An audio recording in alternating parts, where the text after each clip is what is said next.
नमस्कार। आपका बात 25 में स्वागत है। और बात 25 में आज हम बात कर लेते हैं कि किस तरह से जो रिलीजियस टूरिज्म है, यानी कि जो बनारस में जो रिलीजियस टूरिज्म है, जो वहाँ पे जितना भी नया निर्माण हुआ है और पूर्ण जो है वो मंदिर का बिल्कुल नवीनीकरण हुआ है, वो कॉरिडोर बना दिया गया है पूरा का पूरा।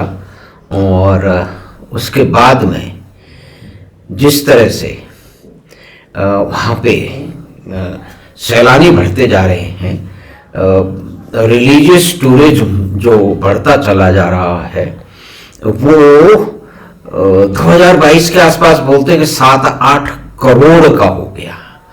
अब ये जो आंकड़े जो किए हैं वो बहुत ही प्रोफेशनल जो ऑर्गेनाइजेशंस हैं उन्होंने किए, जैसे ICS है डायरेक्ट। उन्होंने कहा कि 2022 में बनारस में करीब 7 करोड़ से अधिक टूरिस्ट आए और गोवा में 75 लाख आए। तो ये जो टूरिज्म का जो बढ़ोतरी है, इसके कारण ये सब कुछ परिवर्तन हुआ है। तो इतने सारे जब टूरिस्ट आएंगे, इतने सारे भक्त लोग आएंगे, तो देखिए भारत में भक्तों के बारे में बड़ी कई तरह की विचित्र बातें की जा सकती हैं। तो क्या अधिक टैक्सियां नहीं चाहिएंगी? क्या अधिक ढाबे नहीं चाहिएंगे? लोग अधिक खाना नहीं खाएंगे? क्या होटल ठहरने के लिए नहीं चाहिएंगे? और क्या वो ट्रेवल करके आएंगे, अपनी कार से आएंगे, ड्राइवर साथ लेके आएंगे, या कि प्लेन से आएंगे?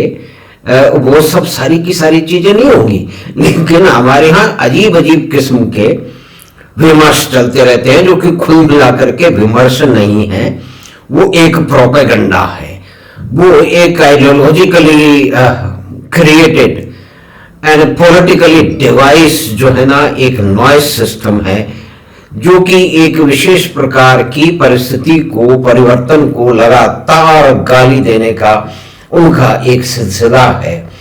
तो उन्होंने ये कहना शुरू किया कि ये इतने करोड़ खर्च कर दिए वाराणसी के जो है वो मंदिर के डेवलपमेंट में, इससे क्या होगा, इससे रोजगार थोड़ी आएगा। ये कितनी बड़ी मूर्खता की बात है कि चाहे जेरूसलम हो, चाहे रोम हो, चाहे मक्का हो, बाहर से हम उदाहरण ले लेते हैं, वहां इन शहरों में जो है एक मुख्य टूरिज्म, वहां की इकोनॉमी को, जो टूरिज्म आते हैं, जो सैलानी आते हैं, जो अपनी भक्ति के कारण आते हैं, पूजा पाठ करने आते हैं, वहां पे इस तरह के मंदिरों को, इस तरह की मस्जिद जो स्थान है उनकी यात्रा करने आते हैं, उनकी एक बहुत बड़ी संख्या है। तो ये जो सारे नियम कायदे दुनिया में चल सकते हैं, वो भारत में क्यों नहीं चलेंगे? क्योंकि भारत के अंदर जो एक तथाकथित सेक्युलर लॉबी है, उसके साथ बड़ी एक समस्या है। और जहां तक बनारस की बात है, मेरा अपना व्यक्तिगत अनुभव है कि मैं तो बनारस बहुत लंबे समय से जाता रहा हूँ। 2000 से पहले भी जाता रहा हूँ, 2002, 3, 4 में, 5 में भी खूब गया हूँ और लंबे लंबे समय तक रहा हूँ। बहुत सारे मित्र भी वहाँ हैं, बहुत सारे जो है वो रिश्तेदार भी हैं, परिवार के लोग बहुत सारे वहाँ रहते हैं। तो वहाँ पे जब भी आना जाना होता था तो कई बार मुझे कहा गया कि आप मंदिर में जाके आइए, बाबा विश्वनाथ के यहाँ जाके आइए, आप कर क्या रहे हैं ये। तो मैंने कई बार प्रयास किया, लेकिन इतनी भीड़, इतनी अव्यवस्था, इतनी गंदगी, इतनी बदबू उन रास्तों में थी और इतनी अफरा तफरी थी कि मैं 2-3 बार प्रयास करके मुझे वापस जाना पड़ा। तो ये तो परिस्थिति आज से 20 साल पहले की करीब है। लेकिन अभी 3-4 साल पहले जब गए वहां पे, तो उसका निर्माण का जो भव्य जो मेकओवर हो रहा था, वो निर्माण हमने होते हुए देखा। और वहां सुबह सुबह गए और आधे ही घंटे में बहुत ही व्यवस्थित तरीके से हम लोग 1 घंटे में 1.5 घंटे में वहाँ पे जा करके पूजा पाठ करके घूम करके वापस आ गए। तो अब अभी कुछ दिनों पहले गए तो सारा कुछ तैयार हो चुका है, तो उसमें 2 बार जाने का मौका मिला, उसमें भी यही रहा कि बड़ी व्यवस्था है। और उसके अंदर जो वहाँ पे जो भक्त लोग आ रहे हैं मंदिर के दर्शन करने के लिए, वहाँ पूजा पाठ करने के लिए, उसमें पूरे भारत से आ रहे हैं और विदेशों से भी आ रहे हैं। लेकिन हमारे यहाँ जो परम ज्ञानी लोग हैं, कहते हैं मंदिरों से रोजगार, उनको रोजगार की बड़ी चिंता है। मेरी बात तो ये है कि मैंने तो पास में से देखा, बहुत ही नजदीक से देखा है वामपंथी यूनियनों को, और बंगाल में किस तरह से जो है वो सत्यानाश हुआ है उद्योगों का, उद्यमियों का और व्यापार का, वो भी हमने होते हुए देखा है, अच्छी तरह से सुना समझा और पढ़ा भी है। यही बात कानपुर को हुआ, यानी कि वो लोग जिन्होंने एक कलकत्ता के प्रमुख, भारत के प्रमुख उद्योगपति को, मैं नाम लेना नहीं चाहता उनका, बहुत बड़ा ग्रुप है उन नाम का, उनको नंगा करके दौड़ाया, करीब नंगा करके दौड़ाया कलकत्ता की सड़कों पे, ये 70 के मध्य के आसपास में। वो लोग आज रोजगार की बात कर रहे हैं। कितनी अजीब विडंबना है, यानी कि जिन्होंने इकोनॉमी को बर्बाद किया, जो कि एंटरप्रेन्योर्स से, यानी कि उद्यमी से घृणा करते हैं, मिडिल क्लास से घृणा करते हैं, यानी कि उनकी स्केल में बहुत ही कुछ लोग हैं जिनको वो अच्छा बताते हैं, वो एक अलग तरह का दृष्टिकोण है। यानी कि कुल मिलाकर की बात इतनी है कि इस बारे में इतनी भ्रांतियां फैलाई जा रही है, वो भ्रांतियां पूरी की पूरी तरह से टूट गई हैं।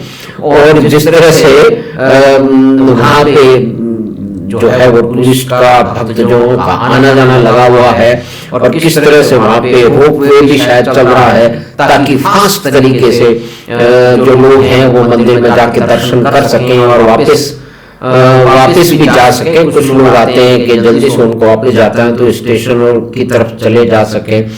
और टूरिज्म और भारतीय इकोनॉमी में जो परिवर्तन हो रहे हैं, तो वो क्या मतलब एम्प्लॉयमेंट नहीं दे रहे।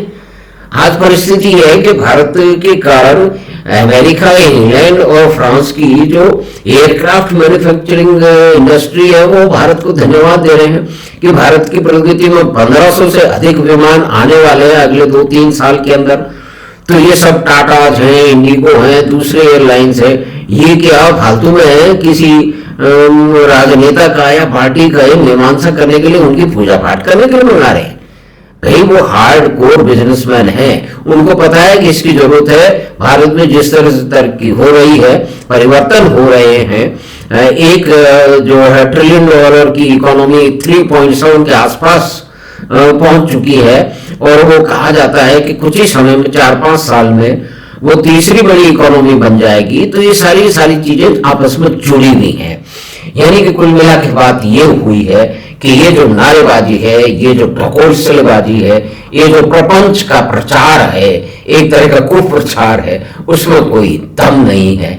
यानी कि टूरिस्ट वहां जा रहे हैं तो वहां पे होटलों की संख्या बढ़ रही है, ट्रैवल जो है वो टैक्सियों वालों को और होटल वालों को और खाना बनाने वाले रेस्टोरेंट को, रिक्शा वालों को, ई रिक्शा वालों को, एयरप्लेन वालों को, बसों को, टैक्सियों को, सभी को काम मिल रहा है।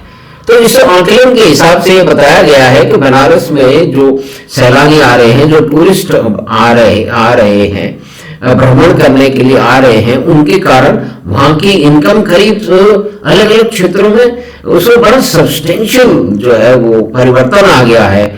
वो करीब समझे 30-40% बढ़ गई है, और इतनी ही जो एम्प्लॉयमेंट इस सेक्टर में बढ़ गया है।